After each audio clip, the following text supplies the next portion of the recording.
Jordan, you played Taft High School, Woodland Hills. Your senior year, you take the school to their first ever LA City title. Then you go to UCLA. Your sophomore year, you lead the team to the national championship game. Then you get drafted by the Lakers and you win 2 titles with the purple and gold. I just kind of blows my mind how that's an incredible run of success. Like your LA basketball is so deeply ingrained in your blood. Do you realize just how special it was to kind of have that success one after the other? I definitely do. I think when you're in the moment and you're doing it, you're all caught up in it. You don't really take a second to appreciate and realize how meaningful, impactful, and special it was. I think now being a little bit removed from the game and watching from afar and still having people reach out and say, how you impacted their childhood or development or whatever, like it definitely weighs a little bit heavier when it's from that perspective. I guess that's true. When you can take a few years away and look back on it, I mean, that was really a special run, and you definitely left your imprint on this city. I hope so. I hope so. It'll always be special to me. I don't live in LA right now, but my parents are there. My family's there. I'm always back in town. I have business there. So that's always home. That always raised me. But I'm really happy where I am. I'm living in Vegas now. I'm doing a bunch of other stuff. It's a special place, but it's close enough. It's a quick drive, a quick flight away. And I really still watch the Lakers all the time and support them as much as I can. When people stop you and they want to talk to you about Jordan Farmar, the basketball player, do they remember you from Taft, UCLA, Lakers? Most people from the Lakers, if they're from LA, then they somehow saw my whole journey and saw my whole development, my growth process. I think that's what's special is because they knew me when I was 17 years old going to UCLA, and then when I was 30 years old playing for the Lakers. So it's just to be able to see me go through all these transitions and mature and just become the man that I am now and witness the whole process. I think that makes people feel that they know me a little bit better than most people who come and maybe play for the team for a season or two or something like that. And you mentioned you're living in Las Vegas now, and you actually recently built a home for your family, but you actually got your hands dirty. You picked up carpentry and you actually helped to build the home that you're living in? Yeah, so I actually built the home. I built all the woodwork in the home, all the cabinets and closets and casework. But then during the pandemic, people were leaving California in like mass exodus, and the CEO of a tech company out of San Francisco came and knocked on my door and made me an offer. So I actually sold that house. What? So I sold that house, and in the process, I've gotten my general contractor's license. So I'm a high-end custom home builder now. I'm building a house for a couple clients, and I'm also building another one for me and my family. So it's been quite a journey over the past year or so for everybody. For everybody. So that, I mean, where did this like carpentry background come up? Because, usually, you hire people to do that stuff, but you actually get your hands dirty. It's a funny story, man. I was just trying to pick up hobbies and do something. And this place in Vegas had a little location called the Community Tool Chest. And you pay basically a gym membership. You pay $60 a month and you can come in and use all the tools. And then every week they would have a class like, this is how you make a cutting board. This is how you make a nightstand. This is how you make a desk or whatever. And you learn how to put everything together. And in that process, I met my business partner, who's now, in my general contracting company with me. We became really close friends. He's a high-end furniture builder. So he was building his own kitchen for his own house. And he was like, if you really want to learn, you can help me do this. And so he and I together built his kitchen. And then he was just like, whenever you're ready, we'll build yours. So he and I together built my stuff. And it just kind of evolved from that. And now we have our own company and we're building high-end homes, and it's evolved naturally, organically. You're like, yeah, nah, I don't need a cutting board. I'm going to build a house. So build a house and everything in it. Yeah. Are any of your clients now former teammates? Not yet. No. After this story runs, maybe. Yeah, you never know. So what happened was my first clients that I'm working for now, were walking their dog. They lived in the neighborhood and wanted to build their own house. And they walked their dog throughout the process of me building. And after it was done, they said, we saw you do this whole thing. We saw you working here every day. We walk by here every day. Would you mind building us a house? And that's kind of how it started. They saw it when it was dirt, and they saw it when it was finished, and they saw me there every day. And they just asked me, could I help them do it as well? And that's what sparked me to go and get my license and do it the right way. And now I'm building for myself, I'm building for others, and I'll build, spec homes to sell also. That's a great next chapter. I love it. So Yeah, it's been fun. while you were at UCLA, you met your wife, Jill, and she was a pro soccer player. So having two, former professional athletes under one roof is a pretty healthy competition on a day-to-day basis. Not really. I mean, we both have given it up for the most part. We're not playing anymore. I play basketball a couple times a week to stay in shape, and I'm waiting for my call still any day. But no, in all seriousness, no, she is now big into women's empowerment, and she's a life coach and a doula, spiritual coach, prenatal and postnatal yoga. So she's really big into helping women like just be the best versions of themselves. So the competitive drive is much more turned into a really focused energy on helping other people. And so our kids really don't care about sports. They played soccer, they played basketball, but they really love musical theater. So anytime, any Broadway performance they can do, any acting show, they want me to move back to LA and give them agents and start auditioning for everything. So they're much more in that realm than the sports. So we kind of like dissipated, and sports will always kind of tie us together, but it's not the forefront of our household. And you are a girl dad. I am a girl dad. Yeah. What's special about being a girl dad? That in and of itself, man, just your daughters come and lay on your chest and say, "I love you, daddy." And they got me wrapped around the finger. It's just, there's nothing you can do about it, but they're very special. They're very unique and different in their own ways. I think they were born in the perfect order. My oldest is very empathetic and understands the world and cares about other people. My youngest thinks everything is built for her and it should be just exactly how she wants it. And their differences is what makes them unique and what makes them special, but they love each other, and it's just been great. In terms of the acting and theatrical skills, do either you or Jill have any of that you passed down to them? Yeah, I have my SAG card. I've been in a couple shows and stuff. Oh, okay. And Jill did musical theater in high school.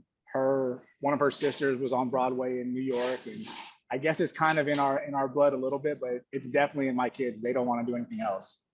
Love it. They don't want to do anything. They've done all the Disney productions: Moana, Lion King, Little Mermaid, Aladdin, Hamilton. They've done them. So to see 8 to 14-year-old kids put on 2-hour productions with no help. I mean, there's obviously help, but they're in it themselves. They learn a lot of things that sports teaches as well: working well with others, the responsibility of your role, speaking in front of a crowd, facing your fears. It definitely teaches them a lot of things that are beneficial in life in the long run. Do you have a favorite Disney movie? Disney movie? I don't know. I would say my favorite play that they've done is Hamilton for sure, but Disney movie, I don't know if I could pinpoint my favorite. Maybe Lion King. Okay, I won't put you on the spot. We mentioned girl dad, and obviously that phrase became pretty popular with Kobe and his daughters. Do you have any special Kobe memories that you can share with us? I have a lot. I mean, I don't know what angle we're looking at on this, but yeah, I have very many. One of the most special is just when my oldest daughter was born, and I have a picture that we framed and have in the house of him holding her and just giving her a kiss on the cheek. Just how much he's transitioned to being this ultra fierce competitor to this soft, helping, worldly guy who I think his kids and his girls softened him up and made him that way. And it was just, that picture kind of embodies it all for us. Yeah, yeah. What about obviously your time with the Lakers, and you were there, back-to-back championships. What a special time to be a part of that team and to contribute the way that you did. What do you remember about the championship years in 2009, 2010? I remember how close we were as a team on and off the court. We went through our championship run the first time and lost. We lost to Boston. And I just remember looking around the locker room and everybody crying, and it just being like we were a bunch of grown men but acting like a bunch of kids because we really cared. And to see people that idolize in their most vulnerable state, and knowing that we're all in it together, we kind of looked at each other and made a vow that we're going to get through it and not let it happen again. And to actually go through that and win 2 back-to-back after that was really, really special. And that's what I remember. We were really, really close, both on and off the court. We did everything together. And our group stayed the same the whole time. We added one piece here or there every year, but for the most part, the whole core stayed the same. And that made it very familiar coming into each and every season. And we knew what our goal was from the outset. Who was sort of an anchor on that team that kept you guys locked in?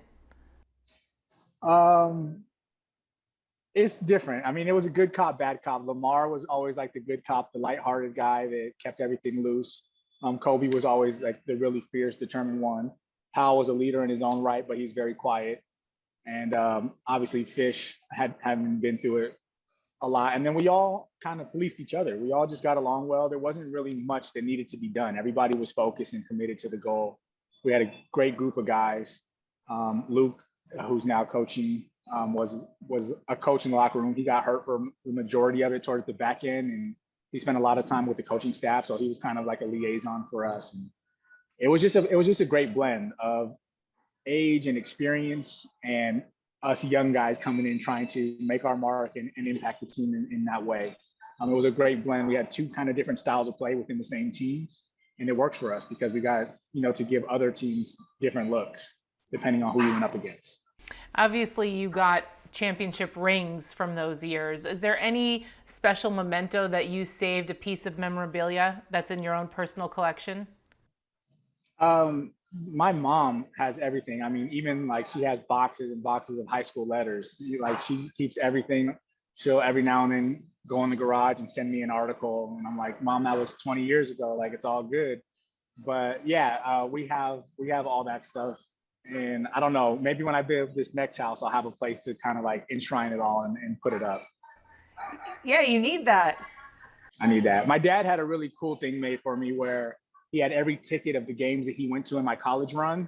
So all the locations of the NCAA tournament, and then a piece of the net from each of those things. So it's pretty cool how it's all put together. I'll send it to you, show you in there. That's super cool. That's Yeah, really it's really cool. That is really Yeah, it was a good one. It had the ticket where he was sitting and then the net associated with each game that we won. When you got drafted by the Lakers, here you are having this basketball career. You're the son of Los Angeles, and you get drafted by the Lakers. What do you remember about draft night? Uh, Draft night was cool. I was at UCLA actually. I lived in Brentwood at the time, so I didn't go to the draft, but I was with my friends and family at the house that I lived at. I just remember how surreal it being, getting a call a couple minutes before saying, "Hey, the Lakers are going to take you," and knowing that was actually going to be a reality. But then the next morning, you go to sleep, you're all excited and everything. The next morning at like 7 a.m., my phone rings. I answer it. It's like, "Hey, Jordan, what's up, man? It's Kobe. You ready to work?" And like, that was the most surreal thing. It's like, at that time, I was 19 years old, really excited for the new opportunity. And, my childhood idol calls me at 7 in the morning talking about let's work. And that kind of just set my career and the tone of what it was going to be from that point forward. You're lucky it was 7 a.m. He didn't call you at 5 a.m. Like, hey, kid, get in the gym now. Let me sleep in a little bit, right? Yeah. And then you just got to work. What about the first practice where you're in the gym and they've got the jerseys hanging?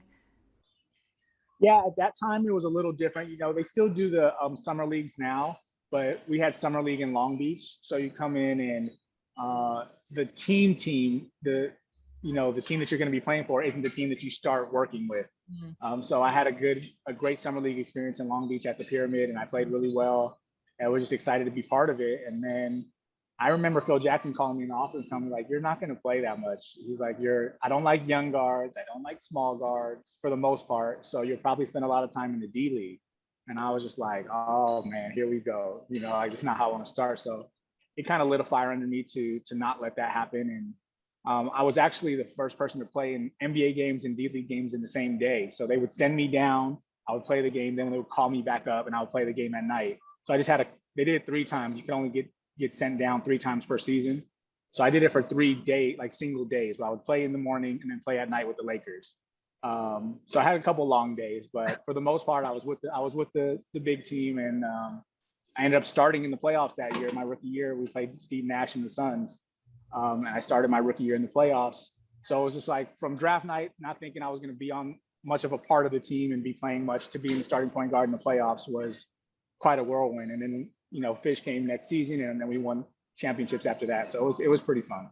Do you think that Phil Jackson was mentally like trying to motivate you? No, I think he's being honest. I think I think that's really his MO, and that's just kind of how I fit into it. And I had to find and make my own way to fit and be part of that team.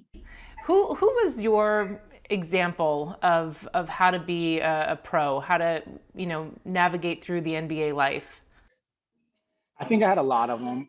Lamar and Luke, obviously. Luke was a really close friend of mine, and he took me under his wing for the most part. But we had a lot of good guys on that team who were just good role models, and we were so close that it wasn't very cliquish. There wasn't three guys that hung out and two other guys that were separate. Everybody was kind of together, and we kind of all just evolved and molded as one. Like we understood what each and every person needed. Phil Jackson is big on therapy. We would do team therapy sessions. We had a team therapist, and we were able to talk about how we felt at the time in that team structure. So if somebody wasn't playing that much, or someone was going through an injury, or someone had some other stuff going on, the rest of the team kind of knew about it. We had a space to talk to each other and kind of get each other through. And I don't drink or anything, so when we went out, I'm kind of like the little big brother to make sure everybody's getting home safe. And it was just like, it was a very good balance, and I'm just fortunate to have got drafted to that team with those guys, and it just worked out really well. When you guys do go out to dinner, who's picking up the tab?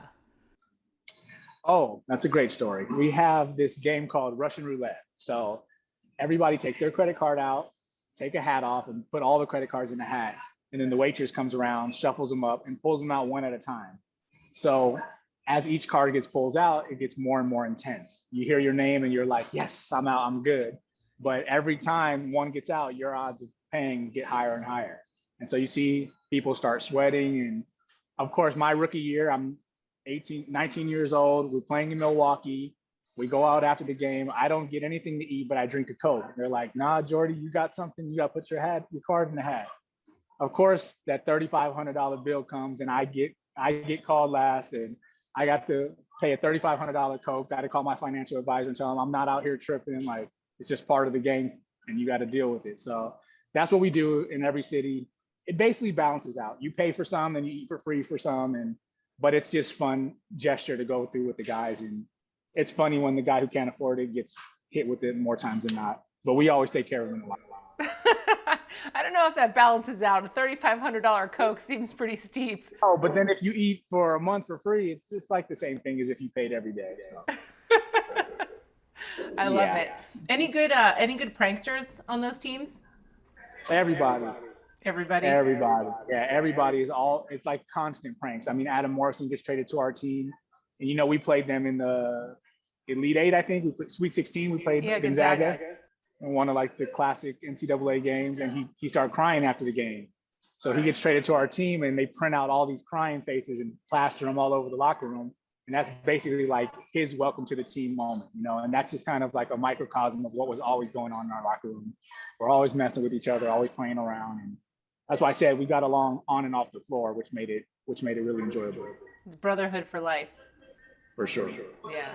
What's the name of the company? The construction, or it's Third Coast Homes. Third Coast Homes. So my partner, his furniture was called Third Coast Collection. And so in order to keep it simple and just let it flow, I don't care what the name is. We'll build beautiful homes, but we call it Third Coast Homes. Okay. He's from Michigan, that's why. So it's like the Third Coast with the Great Lakes. Got it. So I know you're doing this interview from a coffee shop. What's your go-to coffee order? I'm not a big coffee drinker, but my go-to coffee order is just a Java chip Frappuccino. It has a little bit of coffee, a little bit of chocolate, some whipped cream. It's basically like a dessert. But it's totally a dessert. What are you talking about? I don't drink coffee. I go for this. It's like a sundae in a cup. Exactly. It has a little coffee flavor, but it's basically a dessert. Yeah. Do you like coffee ice cream? That's my favorite. Yeah, that is my favorite too. Coffee chip ice cream. Baskin Robbins has coffee ice cream. Haagen-Dazs coffee is the best ice cream. Yeah. Sure. Well, that you're bougie. That's why. Yeah, I'm bougie. It's like $20 a quart or whatever. I do have one last question. The number one jersey. Is there a story behind that? No, not really. I always wore number one. My first coach was an artist for The Simpsons, so I guess there is a story behind it. I'm saying no, but my first coach was an artist for The Simpsons, so he did this picture, Simpsonized version of me and my sister, which is my tattoo, where I'm number 1 and she's number 2. And it's basically, in our birth order. It's not anything other than that. But because of that, I've just always wore the number 1 when it was available. And is this your coach at Taft or? No, my first coach, like when I was 8 years old, like when I was very young, he would draw all of our logos for our teams and it would be on the jersey. But he was a Simpson character artist. Only in LA. Only in LA.